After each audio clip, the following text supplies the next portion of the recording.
É bem aconchegante esse tempinho, com voz e violão. Dá vontade de seguir assim, não é? Mas vamos à palavra do Senhor. Deus tem uma palavra para os nossos corações nesta noite. Quero poder compartilhar com os irmãos. Ela está registrada no Evangelho de Marcos. Nós vamos para o Evangelho segundo escreveu São Marcos. Evangelho de Jesus, segundo escreveu Marcos, capítulo 1. Nós leremos apenas 3 versículos do capítulo 1 do Evangelho de Marcos.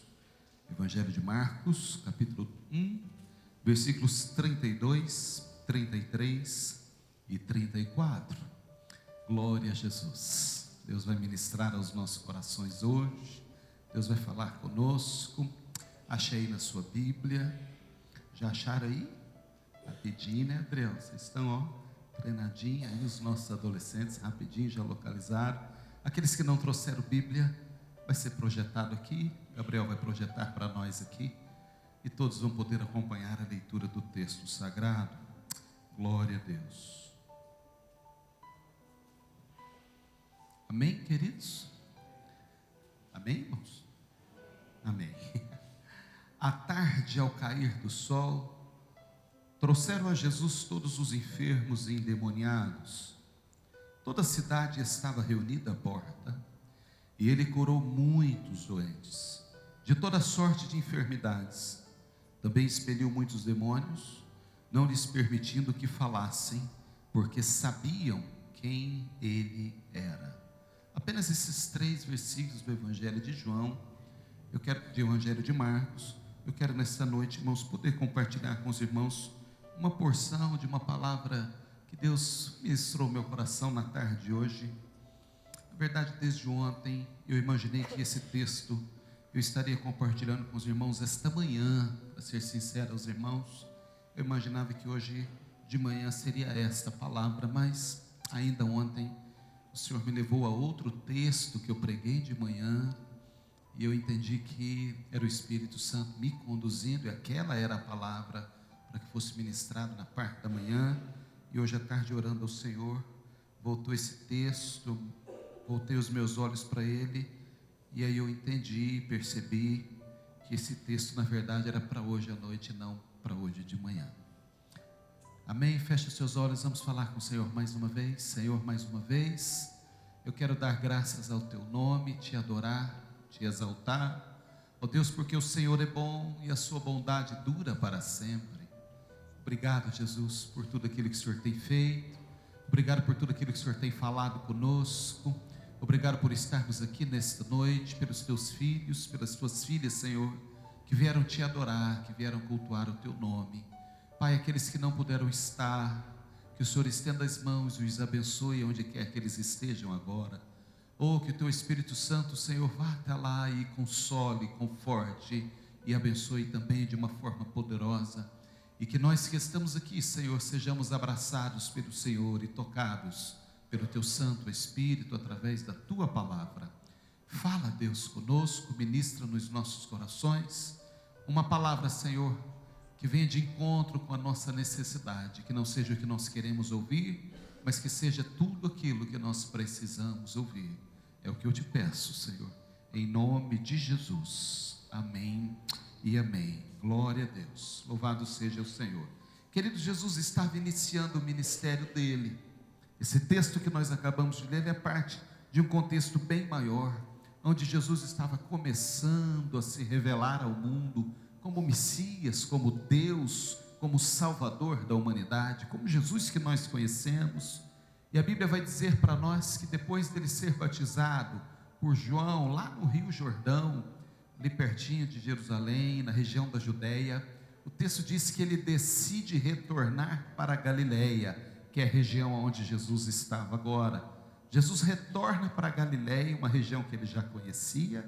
Ele volta para lá, volta para a Galileia, e lá na Galileia ele começa a desenvolver o seu ministério, às margens do mar da Galileia, também chamado Lago de Tiberíades. É lá que Jesus começa a se apresentar e a se revelar para o mundo como Deus, o Senhor dos senhores, o Deus que opera milagres, que faz maravilhas. Diz a Bíblia que ele caminhava pela praia da Galileia, do mar da Galileia, às margens ali daquele lago grande, chamado de Mar da Galileia, quando ele encontra André e Pedro, André e Simão, e diz a Bíblia que André e Simão estavam pescando, eles eram irmãos, Simão no caso é Pedro, o nome dele era Simão Bar-Jonas, Simão filho de Jonas, e depois Jesus muda o nome de Simão para Pedro. Os irmãos conhecem a história, lembra? Quando Jesus fala, pois eu te digo que tu és Pedro, e sobre essa rocha eu estabelecerei a minha igreja, e as portas do inferno não prevalecerão contra ela. Pedro, que significa rocha ou pedra, ele fez uma afirmação para Jesus num determinado momento da vida, que Jesus era o Cristo, o Filho do Deus vivo. Jesus disse, sob essa tua afirmação, eu estabelecerei a minha igreja, e você não será mais Simão, a partir de hoje você será conhecido e chamado de Pedro.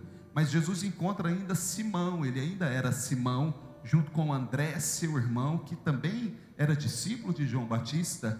Depois que Jesus é batizado, ele vai para o deserto 40 dias, ele decide tomar a direção da Galileia, e lá nas margens do mar da Galileia, ele encontra primeiro Simão e André, e convida os dois, para que eles pudessem ser seguidores de Jesus. A palavra que Jesus fala para Simão e André, que eram pescadores, é: vinde após mim, e eu vos farei pescadores de homens. É linda e muito conhecida essa frase. Jesus tira aqueles dois homens do mar, tira aqueles dois homens da profissão da rede, de pescar, de pescador, e os convida para impactar vidas, para mudar o mundo. Eu penso que eles não sonhavam jamais tudo aquilo que iria acontecer a partir do momento que eles deram aquele passo na direção de Jesus, na direção do Nazareno. Mas a Bíblia diz que Simão e André decidem seguir a Jesus, e o texto vai dizer para nós que um pouquinho mais adiante, ou seja, um pouco mais adiante, Jesus encontra Tiago e João, ambos filhos de Zebedeu, que também eram pescadores. E Jesus, passando por Tiago e João, que quem sabe estava um pouco mais à frente na praia, já com Simão e André junto com ele, passa por Tiago e João e chama também esses dois e diz: vinde após mim, venha comigo, eu vou mudar a vida de vocês, eu farei de vocês pescadores de homens. E a Bíblia diz que no mesmo instante, Tiago e João, deixando a rede ou as redes com seu pai Zebedeu, decidiu seguir Jesus. E assim Jesus começa com esses 4 homens o seu ministério, junto com eles o seu ministério apostólico. Os 4 discípulos, os 4 apóstolos chamados por Jesus, às margens do mar, ou às margens do lago de Genezaré, ou o mar da Galileia, a mesma coisa. Quando Jesus diz a Bíblia, irmãos, ele chama esses homens para que eles pudessem estar com eles. Esses homens já começam a ver algumas coisas diferentes acontecendo, Cacau, porque Jesus era diferente, a palavra de Jesus era diferente, o olhar de Jesus era diferente, o modo de agir de Jesus era diferente. Então Jesus era diferente, eles ainda não tinham visto nada parecido com aquilo que Jesus fazia, com aquilo que Jesus falava, ou como Jesus agia. O texto vai dizer para nós, a Bíblia vai dizer para nós, que Jesus ia para a sinagoga, na sinagoga de Cafarnaum. Cafarnaum era uma cidade razoavelmente grande, não era tão grande, mas também não era uma cidade pequenininha, era uma cidade importante. Lá tinha uma base da coletoria dos romanos. Mateus, o publicano, o coletor de impostos, trabalhava na Receita Federal de Cafarnaum. Era em Cafarnaum que Mateus trabalhava, e depois ele veio a ser mais um dos discípulos de Jesus. Cafarnaum era onde Jesus fez a base dele quando estava na Galileia. Era uma cidade onde morava Pedro, onde morava André, onde moravam esses outros discípulos, por conta do mar da Galileia. Pedro era natural de Tiberíades. A cidade de Pedro, a naturalidade de Pedro era de Tiberíades, mas ele morava em Cafarnaum. E lá Jesus conhece esses homens e passa a caminhar com eles, e eles vão aos sábados na sinagoga, porque era o costume dos judeus. Nós vamos aos domingos na igreja, os judeus iam aos sábados e ainda vão aos sábados nas sinagogas. E diz a Bíblia que lá na sinagoga Jesus ensinava. E ele ensinava, ele falava do texto bíblico, ele ensinava dos profetas. As pessoas paravam e ficavam olhando Jesus ensinar e se impressionavam muito da forma como Jesus falava, com que conhecimento, intimidade Jesus tratava das coisas de Deus. E assim esses homens começaram a olhar para Jesus e pensaram: realmente esse homem é diferente, vamos ver onde vai dar, vamos ver o que vai acontecer. vamos ver onde esse homem vai nos levar. Mas de repente, irmão, Jesus não apenas falava mais, de repente Jesus começava a agir, e ele fazia coisas muito estranhas ao olhar daqueles homens. Por exemplo, diz a Bíblia que Jesus estava um dia na sinagoga de Cafarnaum ensinando. Chegou um homem endemoniado e começou a falar com Jesus, com um dedo de rixa, e a gritar com o Senhor e dizia: que temos nós contigo, Jesus Nazareno? Veste nos perturbar aqui. E a Bíblia diz que Jesus apenas disse para ele: sai dele. Jesus não entrevistava demônio, Jesus não chamava a televisão para poder filmar, Jesus não queria saber de onde ele veio, Jesus não queria saber o nome do pai dele, o nome da mãe, Jesus não conversava com os demônios querendo saber a especialidade dele, Jesus não conversava com essas pessoas que estavam possessas de demônio, com esses espíritos endemoniados, esses espíritos maus. Jesus simplesmente expulsava. A gente não vai ver Jesus dialogando, querendo saber a origem, qual o teu nome, de onde você veio, para onde você vai, fala para nós aqui, fica quieto, amarra aí, depois eu volto, né, Lu, para falar com você. Jesus não fazia nada disso. A Bíblia diz que Jesus simplesmente expulsava, e o homem que estava anteriormente possesso era liberto, ou era libertado deste mal. E essas pessoas começaram a ver isso, e as pessoas da sinagoga falavam: mas quem é esse cara que faz essas coisas desse jeito? Quem é esse homem que ensina com tanta propriedade, que ensina com tanto conhecimento, mas ao mesmo tempo também expulsa espíritos, demônios, e tem autoridade sobre os demônios? Ele diz e eles vão embora. E mais do que isso, diz a Bíblia que começaram a chegar para Jesus pessoas doentes, enfermas, e a gente não pode perder de vista e nem perder o foco de que naquela época a medicina não tinha muitos recursos como hoje. As pessoas morriam muito facilmente, uma doença simples se agravava e se transformava numa doença incurável, e daqui a pouco as pessoas estavam perdendo a vida. Então a questão de saúde pública era realmente uma calamidade naquela época. Imagina, o saneamento básico não existia, esgotos correndo a céus abertos. Então era uma época onde as doenças tropicais ou as doenças naturais era muito comum naquela época, e muitas pessoas ficavam enfermos e doentes muito fácil. E a Bíblia diz que essas pessoas começaram a ir até Jesus, e a Bíblia diz que Jesus os curava todos. E os discípulos acompanhando isso, esses homens que até então eram pescadores, tinham uma vida comum, uma rotina diária parecida como a nossa, de levantar cedo, trabalhar, ir para casa. A Bíblia nos dá a informação de que Pedro era casado, e ele morava nessa cidade de Cafarnaum junto com André, junto com a sua esposa. A Bíblia não diz quantos filhos Pedro tinha, mas é certo que ele tinha pelo menos um. A Bíblia menciona isso, mas não diz quantos. Além deles morava a sogra de Pedro, morava com ele também. A Bíblia diz para nós que num determinado momento, numa dessas tardes, Jesus chega na casa de Pedro, e a sogra de Pedro estava muito doente, ardendo, queimando de febre. Alguém bota a mão, e diz a Bíblia que eles vão dizer para Jesus: olha, ela está muito enferma. Está no versículo 29 do próprio capítulo 1. Elas dizem para o Senhor: ela está muito enferma, ela está ardendo, queimando, e acamada e queimando com febre. E falaram isso para Jesus, e o texto diz: aproximando-se dela, Jesus tomou-a pela mão, segurou nas mãos da senhora, e a febre a deixou, e a febre foi embora. Apenas segurando na mão de Jesus, a febre foi embora. E o texto vai dizer: ela levantou-se e passou a servi-los. No mesmo instante, ela ficou curada. Então Jesus opera milagres na sinagoga, opera milagres nas ruas, opera milagres nas praças, e opera milagre nas casas também, inclusive na casa onde ele era hospedado. Possivelmente a casa de Pedro era a base de Jesus quando ele estava na Galileia, era lá que ele ficava junto com seus discípulos. Assim como Betânia era a base de Jesus quando ele estava na Judéia, próximo de Jerusalém.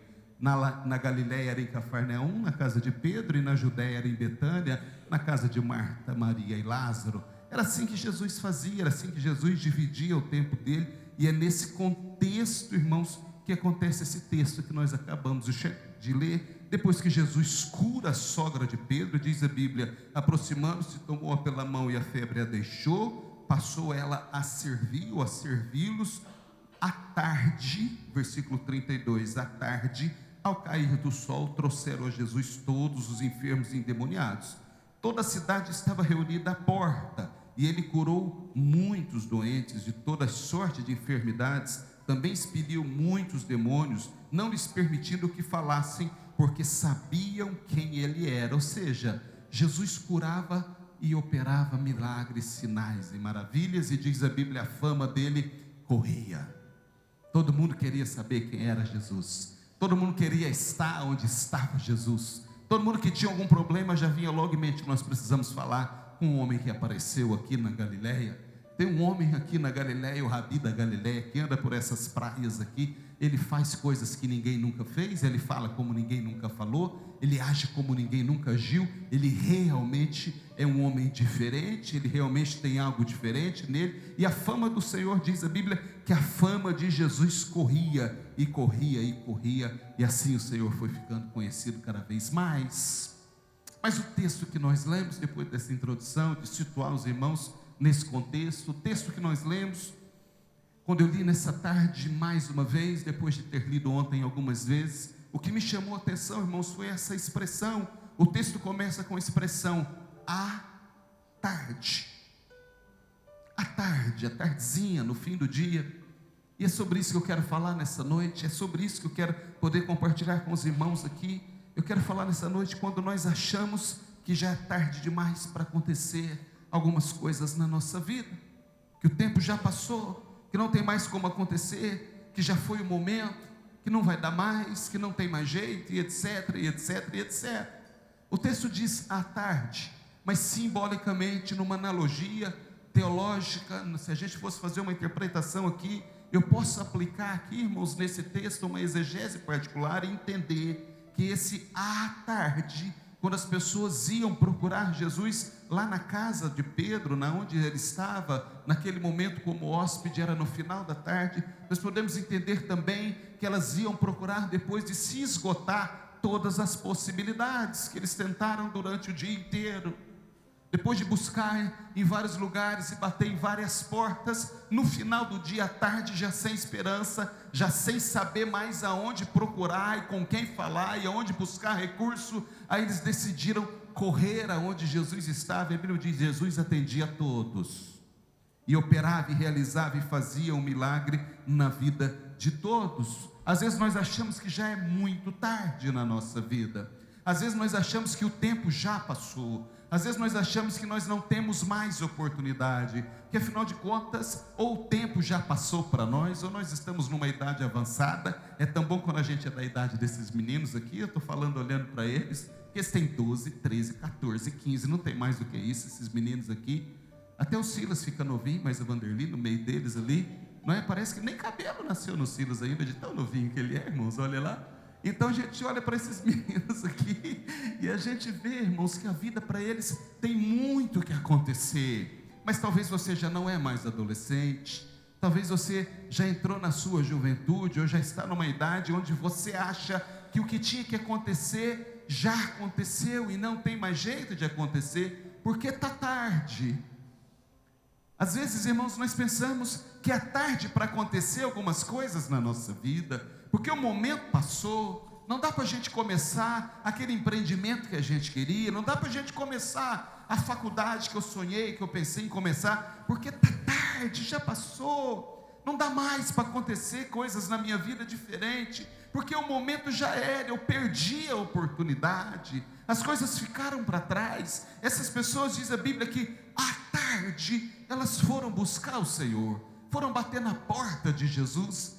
E talvez, a Bíblia não diz, mas no nosso entendimento aqui, na interpretação que o Espírito está nos conduzindo para esse texto, elas talvez pensaram que depois de bater em vários lugares, não tem jeito, eu vou lá mesmo procurar esse homem, Jesus. Por isso que não foram de manhã, por isso que não foram na hora do almoço, porque estavam ainda, quem sabe, correndo de um lado para o outro, em Cafarnaum, nas outras cidades, em Tiberíades, que era uma cidade maior do que Cafarnaum, era como se fosse a nossa Ribeirão Preto aqui, uma cidade maior. Os médicos daqui não conseguem resolver, então nós vamos buscar um recurso em Ribeirão, nós vamos buscar um recurso em Rio Preto, e correu de um lado para o outro e não teve jeito. Ele disse: não tem jeito, vamos bater na porta desse homem, vamos bater na porta desse homem chamado Jesus, porque já batemos em todas as outras portas. Ei, é nessa direção que o Espírito vai nos levar nessa noite. Eu estou pregando aqui para aquelas pessoas que acham que já é tarde demais para acontecer algumas coisas na sua vida. Talvez, sob a sua ótica, oh aleluia, sob a ótica de algumas pessoas, o tempo já passou muito para você. E você começa a olhar e não vê mais perspectiva nenhuma de que possa acontecer alguma coisa diferente para você.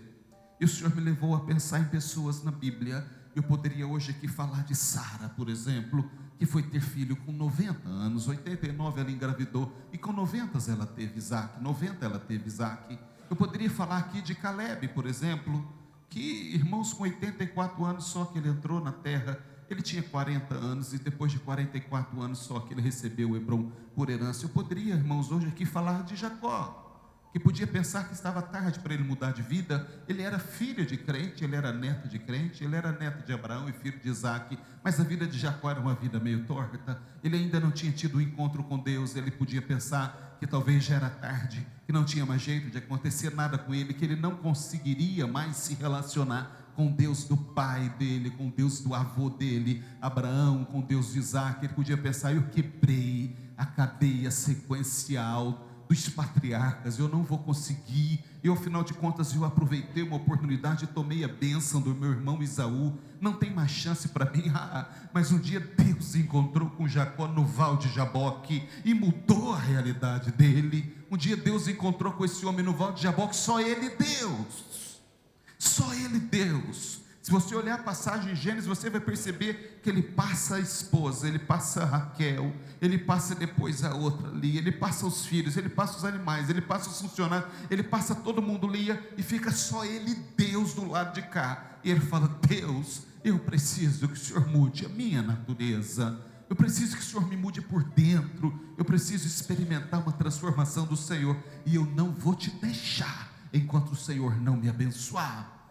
Aquele dia ele decidiu, quem sabe ele pensava: não vai ter mais jeito, mas hoje eu vou fazer a minha última tentativa. Eu podia talvez aqui, irmãos, falar com os irmãos sobre tantas pessoas que me ocorre na mente aqui agora. Por exemplo, Moisés, 80 anos de idade tinha Moisés, quando Deus decidiu tirar ele lá do deserto. Ele estava trabalhando com Jetro, que era seu sogro, e o Senhor se apresentou a ele no meio de uma sarça ardente. Ele olhava e via que aquela sarça, aquela murta, aquela toceira de árvore pegava fogo, Rodrigo, mas não consumia. O fogo saía, mas a toceira continuava verdinha. Ele disse: eu vou para lá. De repente ele está chegando perto, Deus disse com ele: para onde você está, porque eu vou falar com você agora. Tira a sandália dos pés, porque o lugar que você está pisando é terra santa, Moisés. E ali Deus faz um chamado. Deus chama Moisés para ele ser o maior líder da história que todos nós conhecemos. 80 anos de idade, 40 anos viveu no Egito, 40 anos viveu no deserto, e depois 40 anos ele liderou o povo de Israel em direção a Canaã. Queridos, a gente pode olhar na Bíblia e ver pessoas que talvez, se a gente olhasse, podia pensar: é tarde demais para essa pessoa. Nós falamos hoje de manhã aqui sobre Ana. Talvez, se nós pudéssemos falar de Ana agora, a gente ia dizer: mas Ana foi ter Samuel lá depois que Penina teve vários filhos, e já sem possibilidade de gerar e de ser mãe. Mas Deus concedeu a Ana o desejo do coração dela. Então, eu quero dizer para você nessa noite que ainda não é tarde demais para você. Deus ainda tem algo na sua vida. Não importa o que estão falando, não importa o que estão dizendo, não importa a direção que estão dando na sua vida, não importa a direção que tomou, Deus ainda tem algo na sua vida. É isso que o Senhor falou ao meu coração ontem, repetiu hoje, na tarde de hoje. Ainda não é tarde demais para você. Deus tem tudo, o meio, a maneira, a forma de fazer acontecer. Tudo aquilo que Ele tem para você está de pé diante do Senhor. Nada caiu por terra, nada veio por terra, não veio, porque é assim que Deus faz. Eu, quando li esse texto, irmãos, essa expressão, à tarde, ao cair do sol, Jesus começou a receber os enfermos. Eu pensei que aquele povo ia procurar Jesus, talvez já sem esperança, porque já tinham batido em outras portas. Mas não foi tarde demais para eles, não foi tarde demais para essas pessoas, assim como eu creio, não é tarde demais para você. Dentre todas essas pessoas que eu disse que eu poderia falar, e eu não vou falar, mas eu escolhi falar de pelo menos 4 pessoas, porque me marcou muito a história dessas pessoas, e você vai ver o quanto Deus chega na vida de uma pessoa mudando a realidade, e Deus nunca atrasa. Deus não atrasa, não é tarde para você. Deus não atrasa, está no tempo de Deus, está no momento de Deus. Se você está debaixo das mãos do Senhor, servindo a Ele, com teu coração cativo nele, entrega a Ele, não é tarde demais para você. Deus pode mudar a sua história, Deus pode mudar a sua realidade, porque Ele mudou a realidade dessas pessoas que eu mencionei anteriormente, e mudou a realidade dessas que eu vou dizer para você. Por exemplo, Raabe. Nós falamos muito pouco dessa mulher chamada Raabe. Raabe, irmãos, era uma prostituta que entrou para a história. Raabe era uma mulher prostituta em Jericó. Está lá no livro de Josué. A Bíblia diz que quando Josué mandou, capítulo 2, versículo 1 até o 20, alguma coisa, 24. Josué mandou os 12 espias mais uma vez em Jericó. Dá uma olhada, dá uma espiada. Antes deles entrarem e invadirem, quem recepcionou, quem recebeu os 12 espias que foi enviado por Josué, foi essa mulher chamada Raabe. E a Bíblia diz que ela era uma prostituta em Jericó. E ela foi recebida, ela recebeu os 12 espias na casa dela, eles foram recebidos por ela. E diz a Bíblia que ela não apenas recebeu, ela protegeu, ela guardou esses homens. Quando o rei de Jericó soube que alguns estranhos e estrangeiros pularam as muralhas e invadiram Jericó, bateram na casa de Raabe, ela protegeu, ela guardou esses homens, ela não entregou para o rei. A Bíblia diz que ela dizia para aqueles homens: eu sei o que vai acontecer, eu sei que o Deus que vocês servem é o Deus dos céus, é o Deus que faz a diferença. Eu sei que o Deus que vocês servem é o Deus que vai entregar essa cidade na mão de vocês, mas lembra de mim, da minha família, quando vocês entrarem aqui. Poupe a minha vida e a vida das minhas famílias. E aqueles homens disseram: ó, assim como a nossa vida está nas tuas mãos agora, nós vamos poupar a sua vida quando nós voltarmos aqui. E ela coloca um símbolo de um cordão, um fio vermelho na porta da casa, para que ninguém entrasse e respeitasse a casa dela. E dizia: aqui nesta casa mora a mulher que protegeu os nossos irmãos dos espias. Essa história por si só seria suficiente, irmãos. Mas Raabe, talvez ela pensou que ela não teria mais chance de servir ao Deus dos deuses. Raabe, talvez ela pensou que não existia mais possibilidade para ela de se converter, de experimentar uma mudança de vida. Seria tarde demais para ela. E quando esses homens apareceram na porta dela, ela agarrou, irmãos, essa oportunidade. Ela acreditou que a mudança poderia acontecer, que não seria tarde demais, que ela poderia experimentar uma vida nova, uma vida diferente. E se você ler o texto lá em Josué, é linda essa passagem, você vai ver que ela foi poupada, junto com a sua família, ela foi poupada. Depois ela se converteu ao Senhor, ela conheceu o Deus de Israel, o Deus dos hebreus. Irmãos, olha que coisa, Deus começa a fazer, Cacau, uma mudança na vida dessa mulher que ela nunca imaginou. Para aquela mulher prostituta, que ninguém dava nada por ela, que ela mesma talvez não acreditasse mais que seria possível experimentar uma mudança. Ela se converte ao Senhor, ela se entrega para Deus, e diz a Bíblia, irmãos, que ela se casa com um homem chamado Salmão, um hebreu, um judeu, e dessa união nasceu Boaz. Raabe, Salmão, nasceu Boaz. Boaz se casou com Ruth. Quem conhece a história de Ruth, lê o livro, sabe, ele foi o remidor de Ruth. Boaz se casou com Ruth, e eles tiveram um filho que chamou Obed. Obed se casou e teve um filho que chamou Jessé. Jessé se casou e teve um filho que chamou Davi. Então Raabe foi a trisavó só de Davi. Ela entrou na linhagem de Jesus, do Messias. Se você ler o Evangelho de Mateus, você vai ver quando Mateus descreve a genealogia de Jesus, que lá está Raabe, a prostituta de Jericó. que todos achavam que era tarde para ela, que não tinha mais jeito de acontecer nada na vida daquela mulher. Ela está na genealogia, na linhagem do Messias, porque o Messias veio da linhagem de Davi, da tribo de Judá. Então essa mulher entra na genealogia de Jesus. Irmão, só Deus para fazer um negócio desse, para confundir a nossa mente, Rafael, para dar nó na cabeça daqueles que se acham melhores do que os outros, que se acham puritanos, os religiosos, os bambambam. Deus fala, na descendência do Messias, na descendência do Nazareno, vai passar por uma prostituta lá de Jericó.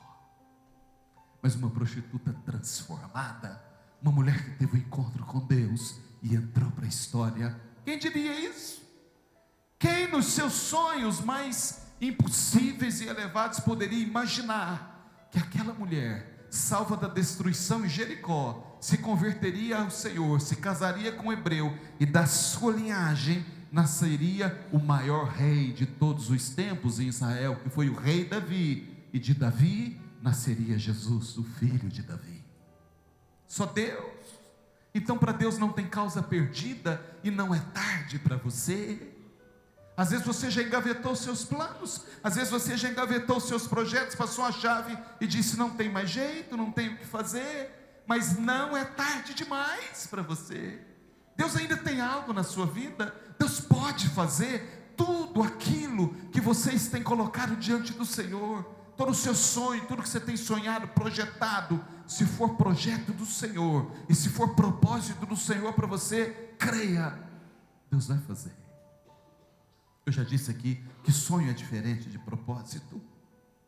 Deus tem propósitos para a sua vida, embora pareçam distantes, mas Deus tem propósito. O relógio passa rápido, e eu quero concluir daqui a pouquinho essa mensagem, mas eu preciso falar com os irmãos, além de Raabe, eu quero falar de um homem chamado Bartimeu, e os irmãos vão entender por quê. Raabe estava em Jericó, ela morava em Jericó, os espias vão visitar Jericó, e ela vem depois, ao se casar, ela vem dar linhagem para Jesus, da descendência de Davi. E esse cego Bartimeu, ele estava esmolando, diz a Bíblia, na estrada de Jericó. E Jesus já tinha entrado em Jericó, já tinha se encontrado com Zaqueu, já tinha realizado tudo aquilo que ele tinha que realizar. Em uma passagem diz que ele tem um encontro primeiro com o primeiro cego da entrada, e agora ele está saindo de Jericó. E na estrada de Jericó está esse homem chamado Bartimeu, pedindo esmola, cego. Mas Bartimeu, irmãos, não queria morrer cego. Ele não queria morrer cego. Nós ouvimos aqui o pastor César pregando quinta-feira sobre ele, e nos ensinando que Bartimeu significa filho de Timeu. Bar é filho, Timeu era o nome do pai dele. Acredita-se que o pai dele tenha sido um general de Israel. A literatura não comprova isso. Essa informação foi dada por Joséfo, mas ninguém consegue comprovar que ele tenha sido filho de um grande general de Israel, e que talvez ele ficou cego porque os romanos em reprimenda tenham furado os olhos do filho desse general Timeu, que no caso era o Bartimeu. A Bíblia não diz isso, e a literatura acessória não comprova, mas há uma história paralela que conta assim. De qualquer maneira, Bartimeu não queria morrer cego. Ele estava decidido a não morrer cego. E nós aprendemos algumas coisas com esse homem. A Bíblia diz que Jesus aponta na estrada. Jesus iria passar onde Bartimeu estava. E se a verdade é que ele não via, também é verdade que ele escutava muito bem. Porque quando ele começou a ouvir o movimento, ele começou a ouvir o barulho, a Bíblia diz que ele perguntou: quem está passando aí? E alguém disse: é Jesus Nazareno. Ele já na cabeça dele, Jesus Nazareno é aquele que eu ouvi falar muitas vezes nessa estrada, que cura enfermos, que ressuscita mortos, que não tem enfermidade que ele não cure, que soluciona que soluciona problemas, que abraça pessoas, que liberta endemoniados, que traz restauração interna e externa para as pessoas. É ele. A Bíblia diz que ele começou a gritar: Jesus, filho de Davi. Em Jericó, milhares de anos depois, naquele mesmo lugar onde Raabe estava, agora estava um cego clamando por Jesus, o filho de Davi, que veio da linhagem de Raabe. Jericó gritava, Bartimeu gritava: Jesus, filho de Davi, tenha misericórdia de mim, tenha misericórdia de mim. Alguém chegou diante dele e disse: para de gritar, cego, você está incomodando o mestre, ele não tem tempo para você, você não tem importância, é tarde demais para você, não dá mais tempo de fazer nada para você. Ele dizia o quê? Jesus, filho de Davi, tenha misericórdia de mim. E alguém gritava: para de gritar. O que você acha que ele vai fazer por você nessa altura da vida? E mais alto ele gritava: Jesus, filho de Davi. A Bíblia diz que de repente Jesus ouviu e disse: traga o cego aqui, traga ele aqui. E o pastor pregou na quinta tão bem, que quando ele chegou diante de Jesus, Jesus olhou para ele e disse: o que você quer que eu te faça, Bartimeu? Não foi assim, pastor César? Ele disse: Senhor, eu só quero ver, não quero mais nada, eu não quero morrer cego. Falaram que é tarde demais para mim, que não vai ter mais jeito, que não vai ter mais solução, mas eu estou diante do Senhor. Eu vi que o Senhor ressuscita pessoas, eu vi que o Senhor cura tantas enfermidades. Jesus, eu quero ver. Jesus disse: vê, vê. E a primeira pessoa que ele vê quando ele abre os olhos é Jesus, a face de Jesus. Não era tarde para Bartimeu, assim como não era tarde para Raabe, não era tarde para ele. Jesus estava ainda começando na vida deles. Oh, queridos, quando eu olho para a Bíblia nos traz uma informação sobre uma mulher, que eu gosto muito dela pessoalmente. Eu gosto muito dessa passagem, e já falei aqui tantas vezes, não dessa forma, eu já falei tantas vezes sobre a mulher samaritana de João 4, me impressiona muito a maneira como Jesus lidar com ela, porque ela era uma mulher rejeitada, ela era uma mulher que era considerada nada para os judeus, ela era uma escória da sociedade, ela era uma mulher reprovada, ela era uma mulher que ninguém dava nada por ela. E quando nós olhamos o texto, nós começamos a perceber, o texto nos traz informações, e ele emite sinais, ele vai nos trazendo informações, que a gente começa a perceber a luta daquela mulher, irmãos. João 4 diz que ela retirava a água do poço, assim como todas as mulheres de Samaria retiravam. Ela era samaritana, ela não era judia, e os judeus desconsideravam os samaritanos. Para os judeus, os samaritanos eram pessoas de segunda classe, João. Eram pessoas que não importavam muito. E o que ela vai fazer? Ela nasceu samaritana, não tinha jeito, não tinha como comprar uma identidade judia, não tinha como, estava no DNA dela. Então ela era uma mulher reprovada, ela era uma mulher que na verdade não valia muito para aquela sociedade patriarcal, machista daquela época, e até pela história de vida dela. E ela retirava água no poço, assim como todas as mulheres retiravam, todos os dias. Ela ia lá, buscava água naquela cisterna, e levava para casa, para fazer a comida, para lavar as coisas, para bater lá numa roupa. Era a tarefa doméstica, era o papel dela fazer isso. Mas a diferença, irmãos, que as mulheres buscavam água no poço de manhã, na parte da manhã, porque de manhã era a hora de buscar água no poço, para levar para casa, para fazer as tarefas que tinham que ser feitas com essa água. E ela buscava água meio-dia, a Bíblia diz a hora sexta, meio-dia. Por quê? Porque nesse horário não tinha mais ninguém naquele poço, não tinha mais nenhuma mulher naquele poço que pudesse agredi-la com palavras, rejeitá-la, humilhá-la. Então ela não ia no horário que as mulheres iam, porque ela era desprezada, ela era rejeitada. Ela ia meio-dia, porque meio-dia ela não encontrava com ninguém, porque meio-dia não era hora de buscar água em poço nenhum. Essa é a verdade. Ô irmãos, mas naquele dia a Bíblia diz que quando ela chegou, Jesus estava sentado no poço esperando por ela. Jesus saiu de onde ele saiu e disse para os discípulos: eu preciso passar em Samaria, é necessário passar em Samaria. Mas é uma cidadezinha pequenininha, lá de Samaria, não é na capital não, ele pertinho de Samaria, porque tem uma mulher lá que ela está precisando.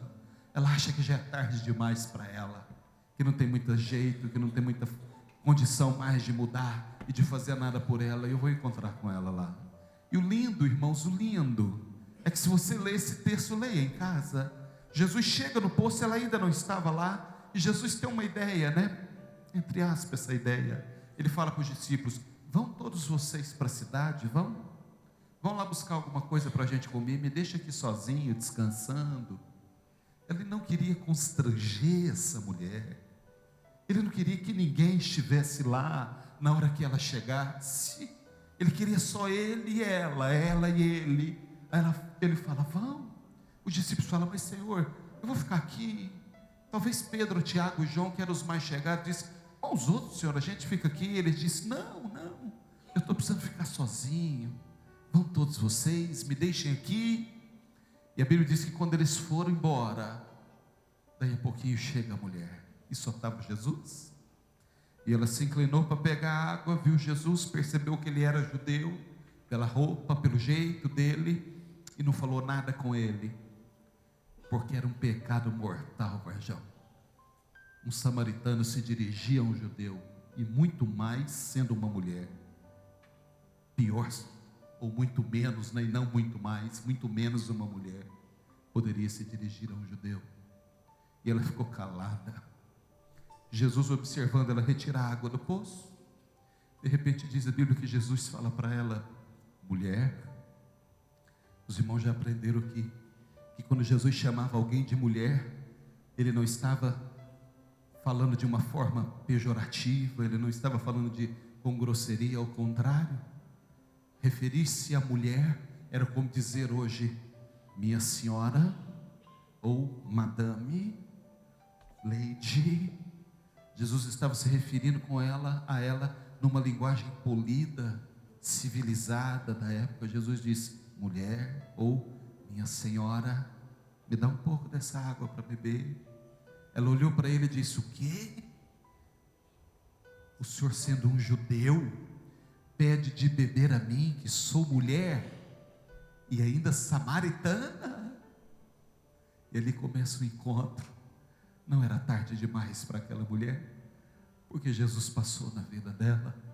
Eles começam a se conversar, e se travam uma conversa, travam um diálogo, e eles começam a conversar sobre tantas coisas.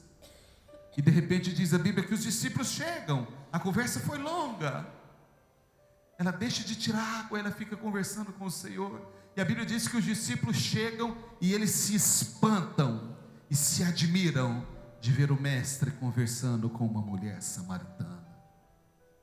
E o versículo 28, salvo engano, do capítulo 4 de João, vai dizer para nós que ela deixou o cântaro dela, correu na cidade, foi encontrar com os homens e disse: vinde, vede o homem que contou toda a minha vida, falou tudo a meu respeito.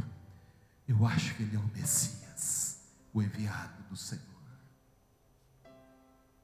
Para quem era tarde? Talvez ela imaginava: não tem mais jeito para mim. Num determinado momento da conversa, Jesus fala para ela assim: vá lá, chama o seu marido, eu quero conhecê-lo também. Ela abaixa a cabeça e diz: Senhor, eu não tenho marido. Jesus disse: disseste bem, porque tiveste 5, e o que agora tens não é teu. O irmão, Jesus vai tocar na ferida dela. Jesus vai restaurar aquela mulher por dentro. Ela pensava que já era tarde demais para ela reconquistar a dignidade dela, o desejo de viver, a ser restaurada por dentro, a ter uma vida com dignidade. Não era tarde demais, porque Jesus apareceu na vida dela. Não é tarde demais, não é tarde demais. Tudo aquilo que Deus tem para você, Deus tem. Tudo aquilo que o Senhor tem falado a seu respeito está diante dele. Nada muda essa realidade, nada muda o que Deus tem para você. Eu quero terminar falar com vocês agora sobre um homem que também me marca muito a história dele. A Bíblia diz que ele era um homem muito importante em Jerusalém, porque ele era príncipe na sinagoga dos judeus. Ele era uma autoridade, ele tinha comandados sob a responsabilidade dele. Ele estava acostumado a dar ordem, a dizer vai, a fica. Ele era uma autoridade importante no sinédrio. O nome dele era Jairo. E a Bíblia diz que chega um momento que ele vai procurar Jesus num ato de desespero, não numa situação normal. Ele vai procurar Jesus num ato de desespero, e ele teve a sua fé colocada em xeque, ele teve a sua fé provada. Os irmãos já vão entender por quê. A Bíblia diz que ele procura Jesus, porque vem para ele uma notícia, que a menina, a filha dele, estava doente, muito doente. E a Bíblia diz que ele vai ao encontro de Jesus, e quando ele encontra Jesus, o príncipe da sinagoga se ajoelha, se lança no chão e adora o Senhor e diz: mestre, eu preciso que o Senhor vá à minha casa, eu preciso que o Senhor siga comigo na minha casa, eu preciso, porque a minha filha está muito mal, a minha filha está muito doente, muito enferma. E a Bíblia diz que Jesus o tomou e disse: vamos, eu vou com você. O homem se levantou, toda a comitiva dele atrás, todo o séquito, toda a guarda que acompanhava Jairo e Jesus, e foram em direção à casa de Jairo. Esse texto é narrado por nós no Evangelho de Marcos, capítulo 5. Eles tomaram a direção da casa de Jairo. Acontece, irmãos, que no caminho tinha uma mulher que precisava de um socorro de Jesus. A multidão acompanhava Jairo, a guarda, Jesus, as pessoas, porque queria ver o que ia acontecer. Jesus sendo acompanhado por um homem tão importante da sinagoga era a primeira vez, porque Nicodemos foi procurar Jesus de noite, quando ninguém estava vendo, mas à luz do dia, na clareza do dia, na presença de todas as pessoas, e um homem daquele gabarito, daquela importância de Jairo, adorar o Senhor e se lançar aos pés dele, à luz do dia, na frente de todo mundo, a primeira vez. Todos queriam ver o que ia acontecer, e tomaram a direção da casa de Jairo, mas no caminho, irmãos, diz a Bíblia que no caminho aparece uma mulher, que ela sofria do fluxo de sangue, a famosa mulher do fluxo de sangue, que vertia e não parava de verter. 12 anos ela sofria daquela doença, 12 anos tinha a filha de Jairo, e 12 anos ela sofria daquela doença. E a Bíblia diz que ela toca em Jesus, e Jesus para. Eu fico imaginando o desespero de Jairo. Ei, Cacau, estava indo para a casa dele, desesperado, porque a filha estava doente, a multidão apertando, e de repente Jesus para, e ele passa: Senhor, vamos logo. Meu Deus, por que esse homem decidiu parar justo agora? E de repente diz a Bíblia que Jesus para e fala: alguém me tocou, e Lázaro fala: ai, quem tocou nele? Meu Deus, eu preciso que ele vá na minha casa, a minha filha está muito mal, nas últimas. E aí a mulher levanta e diz: fui eu, Senhor. Olhando para o chefe da sinagoga com medo de ser presa, porque ele era uma autoridade, e ela estava vertendo sangue, ela estava impura, nedar, no termo original, ela não podia estar ali. Também aprendemos isso numa quinta-feira aqui, quando ele pregou, ela não podia estar ali, e ela estava impura, e de repente, aquele homem olha e fala: o que essa mulher está fazendo aqui? E pedindo o trajeto dele. O homem estava indo em direção à minha casa, e para, e a mulher levanta e diz: foi eu, Senhor. E o texto vai dizer para nós, no versículo 35 e 36, do capítulo 5 do Evangelho de Marcos, ainda estava falando, Jesus ainda falava com a mulher: filha, a tua fé te salvou, vai-te em paz, e seja livre deste seu mal. E Lázaro impaciente, Jairo impaciente, o varjão do lado dela: vamos embora, mestre, vamos embora, por favor. E Jesus dando naquela calma as últimas recomendações àquela mulher, porque eu acho que Jesus era calmo, irmãos.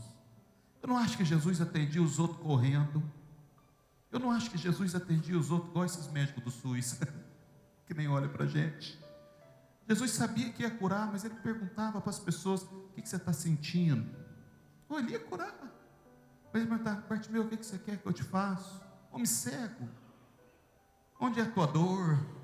Então Jesus atendia as pessoas com calma, olhando nos olhos, atravessando as pessoas com o olhar, tocando nas pessoas, segurando nas pessoas.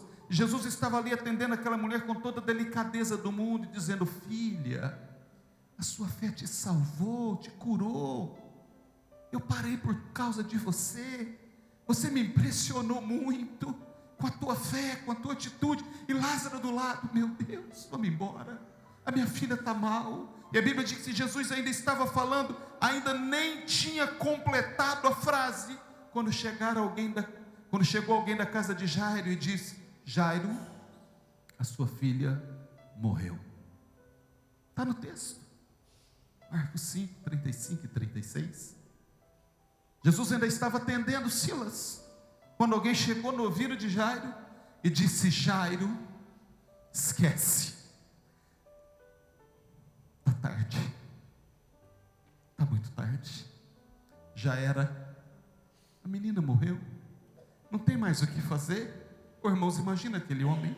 Por isso que eu disse que a fé dele seria testada, a fé dele seria provada, porque enquanto a menina estava viva, enferma, mas viva, tinha uma chama dentro dele. O mestre precisa ir lá, Jesus precisa ir lá, ele vai curar a enfermidade dela, ele vai pôr as mãos sobre ela, alguma coisa vai acontecer. Mas agora que a menina morreu, e ele está do lado de Jesus falando com a mulher: filha, você me impressionou, vai para casa agora saudável, você vai curada, olha, que fé que você teve. A pessoa chega e diz: Jairo, a tua filha morreu. Sabe o que Jesus faz? Olha para mim, olha para mim. Sabe o que Jesus faz? Jesus está falando com a mulher, e a mulher é abençoada. Quando alguém chega e diz: Jairo, a sua filha morreu, Jesus para, que agora estava na hora de socorrer Jairo. A Bíblia diz que Jesus segura no braço dele e diz: não tenha medo, não tenha medo, apenas creia. Não tenha medo, porque o homem foi desfalecendo, irmãos. O homem foi desfalecendo em si, que ele está aqui ansioso, esperando. De repente toda aquela fé, toda aquela expectativa de cura, aquilo vai por água abaixo. E Jesus está falando com a mulher, e ele ouve quando alguém chega e fala para o homem: a sua filha morreu. Ele para e diz: vai, você já foi curada. Segura ele e fala: calma, eu ainda vou na tua casa. Ei, eu ainda vou na tua casa, não tenha medo. Jairo, olha para mim. E Jairo desmontando: olha para mim, não tenha medo, creia, apenas creia. E a multidão: agora eu quero ver o que vai acontecer. Jesus falou: vocês não vão, está no texto. A Bíblia diz que Jesus disse: fica todo mundo aqui, mas só eu e ele. Entrou na casa dele, e a Bíblia diz que ele deu a vida de volta àquela menina. A fé de Jairo foi testada num limite. Por um momento, ele tinha toda a expectativa do mundo que ia acontecer. Por um momento, ele tinha certeza que a menina seria curada, porque Jesus tomou a direção da casa dele, se pôs em marcha, disse: eu vou lá te abençoar. E ele está infeliz. De repente acontece um incidente no meio do caminho. Uma mulher entra no caminho deles, toma o tempo. Ele está ansioso, vendo a bênção escapar, ainda na expectativa de que Jesus retomasse o caminho. Quando chega a notícia para ele: morreu. Agora é tarde demais. É tarde demais. Não tem muito o que fazer, não tem muito o que ser feito. Fica de pé. Vou terminar esse culto nessa noite. Ei, às vezes nós estamos com toda a expectativa do mundo que vai acontecer, aquilo pelo qual estamos orando, estamos pedindo. Às vezes nós estamos tão certos de que tudo vai dar certo, a vida vai tomar a direção. Jesus está no nosso barco, Jesus entrou no nosso barco. Glória a Deus, aleluia. Ele está ministrando nos nossos corações e a gente está muito feliz. Mas de repente, irmãos, aquela nossa expectativa esvazia, se esvai, e a gente bambeia as pernas. A gente pensa, agora acabou, agora está tarde mesmo. É nesse momento que Jesus nos toma nos braços. Ele nos toma nos braços dele e diz: aguenta firme. Ei, aguenta firme. Mais um pouquinho, eu já estou chegando na sua casa.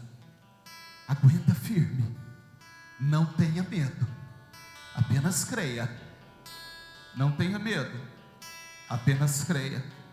Essa palavra do Senhor é profética. Não tenha medo, apenas creia. Não desanime, não desista, não abandone. Não perca sua fé, não esmoreça agora. Jairo teve a fé dele testada no limite. Mas tem um detalhe, irmãos. Nada é tarde para o Senhor. Nada é tarde, não é tarde para a sua vida. Me ouça, não é tarde para a sua vida. Alguém pode estar dizendo, mas já é muito tarde, teu momento já foi, passou. Não é? Não é. Deus tem muito ainda a realizar, Deus tem muito ainda a fazer. Ainda não é tarde para o Senhor. Deus é Deus. Deus é aquele que faz e que opera. O querer e o efetuar está nas mãos do Senhor. Feche seus olhos, vou orar por você nesta noite. Creia, ainda não é tarde para o Senhor agir na sua vida. Aleluia.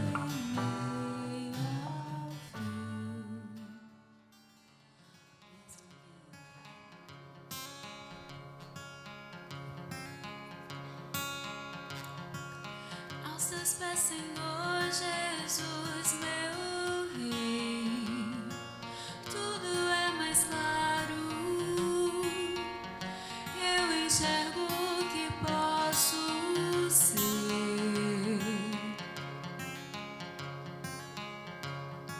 Nunca fugirei do que eu vi. És tudo que eu mais quero. Como criança eu me entrego a ti. Pra onde de ti fugirei? Tu sondas o meu coração. Se as mais altas montanhas escalar, se descer ao fundo do abismo, lá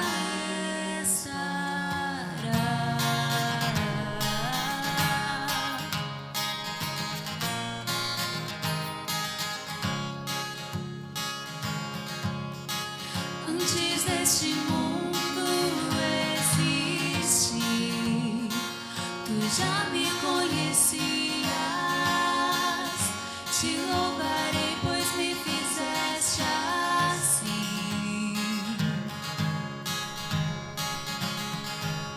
Mais numerosos que a areia do mar, seus pensamentos pra mim são tantos que eu não posso nem contar.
Tu sondas o meu coração, se as mais altas montanhas escalar, se descer ao fundo abismo, lá está.